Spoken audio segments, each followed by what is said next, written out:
सांगड़ मामा के खबर ॾींदा हलूं। डिस्ट्रिक्ट रिपोर्टर महमूद कायम खानी जी रिपोर्ट मुताबिक़ पीरूमल ऐं CIA पुलिस जो ॻुझे इतला ते गॾियल कार्रवाई नाकाबंदी करे शकी ट्रक जी तलाशी। जाली सिगरेटनि जा 200 कार्टून हथ।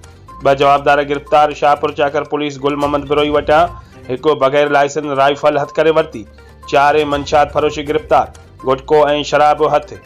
SSP सांगड़ कैप्टन सद्दाम हुसैन जी हिदायतुनि ते ॾोहारनि ख़िलाफ़ मुसलसल कार्रवायूं जारी आहिनि। उन सिलसिले में SHO शाहपुर चाकर राजा नवीद सरफराज़ पंहिंजे मातहत अमले सां गॾु जवाबदार गुल मोहम्मद बिरोई खे गिरफ़्तार करे संदसि कब्ज़े मां हिकु 7 mm राइफल ऐं 5 गोलियूं हथ करे वरितियूं।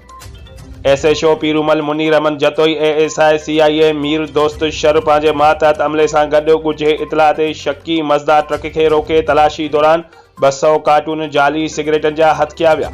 जवाबदार निज़ार अली खान ऐं पठान ज़ुबैर खान पठान खे गिरफ़्तार करे लाॻापियल कलमनि तहत केस दाख़िल कयो वियो आहे ऐं जाली सिगरेटनि जे नक़ल हमल लाइ इस्तेमालु थींदड़ ट्रक खे बि कब्ज़े में पुलिस वरितो आहे।